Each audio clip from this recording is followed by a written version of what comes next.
Hey, good morning, class. So for this assignment, part one, I'll be focusing on power cleans for my free weight exercise. All right, so starting position is going to be about shoulder width apart with the feet. Same thing with the hand placement on the bar is going to be about shoulder width apart on the bar. And you'll notice right off the bat a few common mistakes with this exercise. You're going to want to cue your athlete to keep the barbell as close to the shins as they can on the way up for the initial pulling phase. That's the slow pulling phase, right? The fast pull phase doesn't occur until we get to just under mid-thigh to around mid-thigh range right there. Okay, at that point, we're going to hinge the hips into an extended position. That's the powerful movement of this sequence, okay? From this position, explode up. Then we can get the shoulders engaged, all right? We don't want to have premature scapular elevation going on, okay?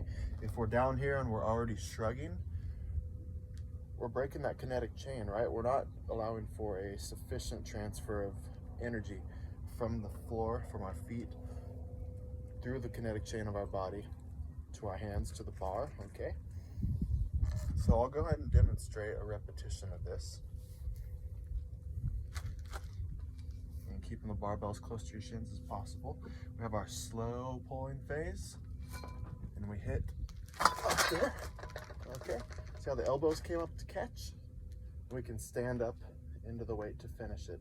From here, most athletes will allow the weight to drop, okay, as such.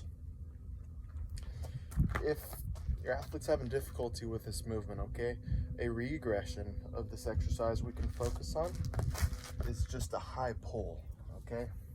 Now that is where the athlete is pulling, okay, and they're still getting that explosive movement to get the bar up, but with a high pull exercise, there is no catch phase, okay?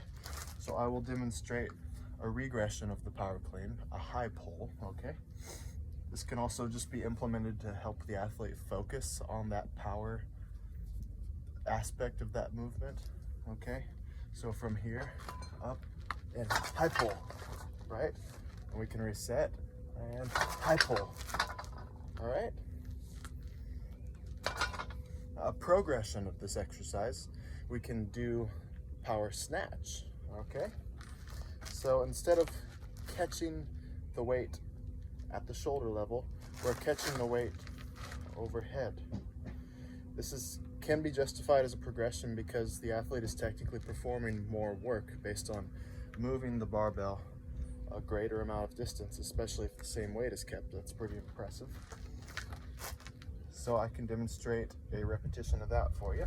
The hand placement is different, okay? So this is the opposite hand to shoulder placement of hands on the bar. You only put your hands out as wide as, say, you can reach across to your contralateral shoulder. All right, we'll squat down, okay? We don't want our athlete to do this, okay? That's not the first thing we want to see. Up,